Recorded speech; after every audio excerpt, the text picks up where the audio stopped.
রোজ রোজ সকালে ঘুম থেকে ওঠা, তারপরে রেডি হওয়া, তারপরে টিউশন পড়তে যাওয়া, কি বলবো, আমার কাছে জানো এক বড় মহাযুদ্ধের সমান। আর জানো আমি যখন করে স্কুলে পড়তাম, মানে স্কুল লাইফে আমাদের টিউশন পড়া ছিল সকাল 7টা থেকে।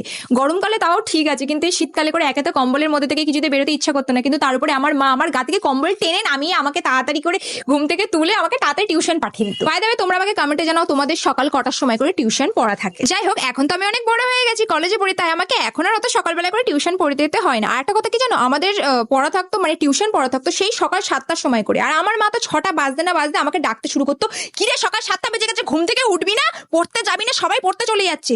আমাকে মানে কি বলবো, 7টা বাজতো না তার আগে থাকতে আমার মা আমাকে ডাকা